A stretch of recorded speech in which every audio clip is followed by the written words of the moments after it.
you made a very intentional decision to tell people that you wanted this camp to also be inclusive of LGBTQ youth as well. And because it seemed like people missed the part where you're like, I'm saying it's inclusive of, meaning like Yeah, yeah, not to the exclusion yes, of right, right, kids who are not. It's just right. saying, hey, me making it known that you are also Welcome, welcome right, to this camp.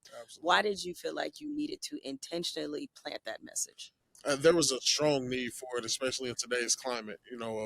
Of just what we consider being different in today's society. Obviously, my brother Cameron, who is openly gay, has been gay my entire life. That was kind of my driving factor behind intentionally putting that tag on there because my brother has been to every event that I've ever been at, like whether that be Little League, whether that be the Super Bowl in Arizona, and all games in between. I feel like in college was my first time experiencing him not being comfortable in a crowd of one of my games because we're actually about to play a openly gay player on the other team, and we're in my hometown of my college, and they were saying that they were going to do a display or a demonstration against LGBTQ, right, with my brother in the crowd. You see, so then now it becomes okay. I get defensive obviously because I'm like, first of all, this ain't even their home field. They coming to my home field and disrespecting my brother in the crowd. You know what I mean? So then that's when it started the ball started to roll. And then as the years went on, my brother coming to my Kansas City Chiefs games and making him feel comfortable there. And that's when I started thinking about like, you shouldn't have to do work beforehand to make somebody feel comfortable in a place. Like you should just be able to come and be who you are and be comfortable where you are in your skin. So that's why I kind of put that tag on it to let people know that it is okay to be who you are and enjoy things that is not quote unquote for you. You know what I mean? Because my whole thing with this campus is just, you know, promote a message of empathy and, accepting people for who they are and to treat people as you want to be treated. I feel like that's the number one rule in humanity that we're kind of forgetting as a society. I mean, my whole thing is I don't care if I see you on the street. I don't care if I see you at some high-end designer store or anything like that. I just treat you how I would want you to treat me.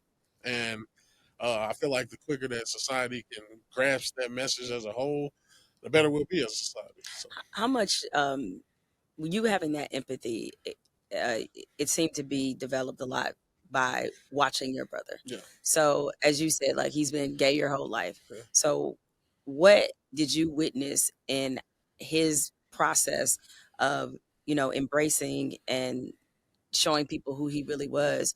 What did you learn from watching him? What did you see?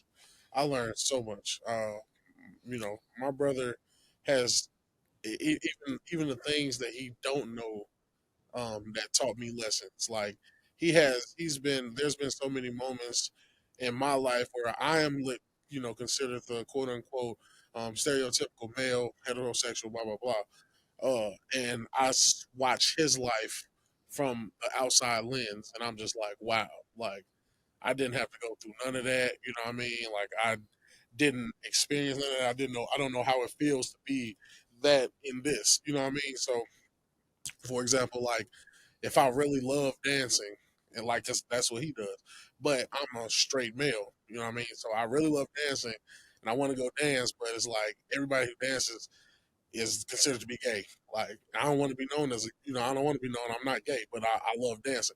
I didn't have to experience that, but he experienced that. Like I love to watch football because my brother plays in it. But you're gay, you can't do that. Mhm. You're not supposed to be doing that.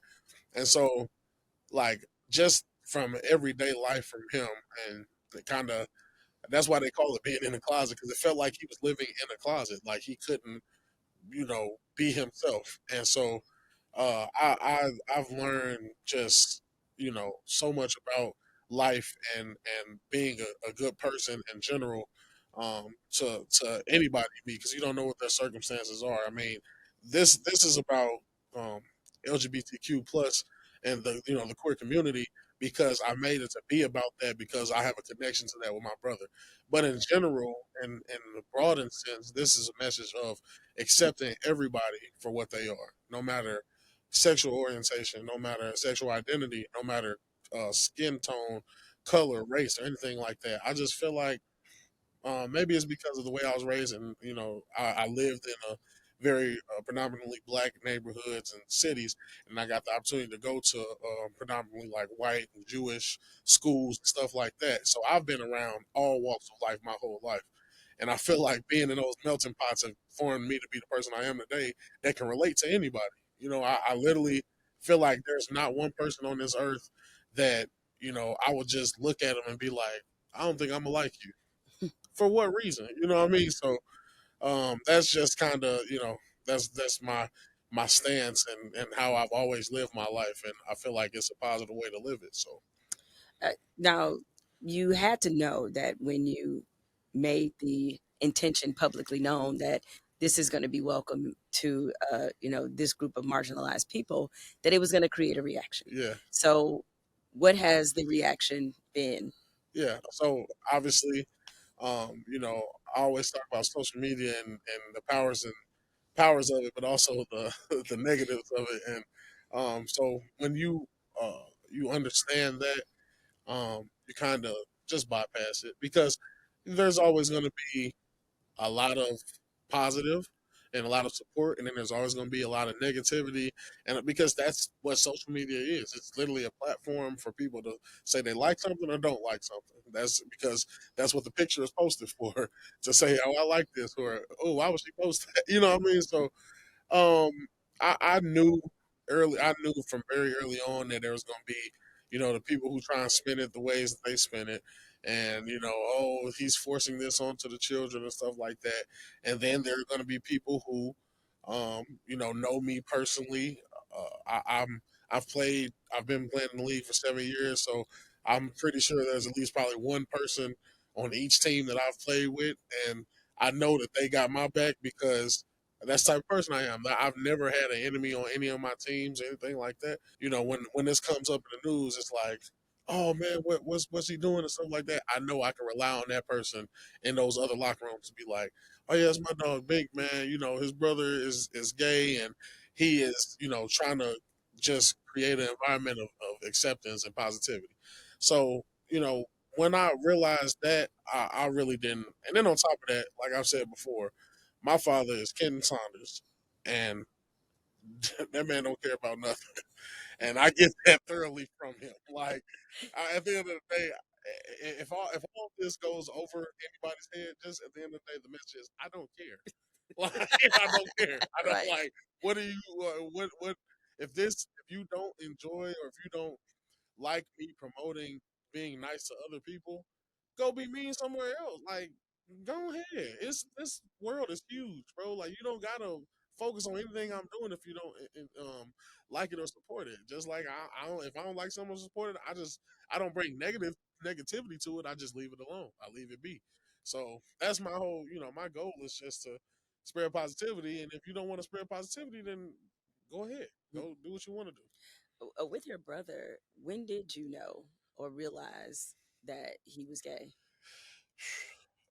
Since I realized my brother was gay since I can start remembering, honestly. Mm. Like from very early on, like when I was about 5, 6, I'm playing all the sports and he's not. Like he's simple as that. Like, me and my brothers, me and my cousins and all of us, we're playing basketball at the YMCA, and he's like, in the cheer room or doing dance and stuff like that. And that's not necessarily say like you got to be gay to do that type of stuff, but it's like, from early on, we're as kids, we're so impressionable that we're gonna do what everybody else does because we don't know what we're supposed to do, right? So, if you know that you want to be doing something different, or you feel like, all right, I have no interest in that, and this is where my interest is. We didn't necessarily say, okay, Cameron is gay because he likes to dance and stuff like that. We just noticed, okay, he doesn't like to do what the stereotypical boy is doing. So we let him continue to develop and be himself. And then, well, I'm saying that like I'm older than or something. He did whatever he. I was in diapers probably, so I ain't like I know, but I do know like when I did start like having my memories form and stuff. I've always just remember him, being who he was, who he is now, and he's a professional and all that now. But I still see the same, what I'm saying, chubby cheek big brother that I've always known, and now, like I say, he's just professional with it. So we've known who he was, and we've known that I was going to be the sports jock, playing all the sports, getting hurt and jumping off of bunk beds and stuff. And then we know him as the 5, 6, 7, 8. Like that's all he do. Like he walk around the house saying 5, 6, 7, 8 and making choreography. And when a new song comes out, like he's the first one to make a dance to it. You know what I mean? So stuff like that we've always known, and it's just the orientation came second. You know what I mean? So if he was straight doing all this stuff, it would be no different. It's just that's who he was, and he was who he was unapologetically. And he came out to the family. It's just like, okay, nice. Now tomorrow is tomorrow still, right? Whatever. Let's keep going forward. So Well, especially, you know, both older than you, and I remember during when I was growing up, is that very much so that kids that were considered to be different, as you said, especially if you're a boy and you were into things that were considered to be classically feminine right, or things that girls quote unquote tended to like, that you got made fun of and bullied right, quite a bit, and absolutely, the language around that and the community feeling around that was not very positive.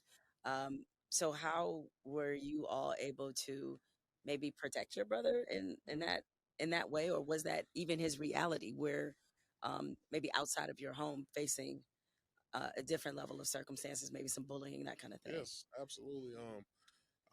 You said it perfectly.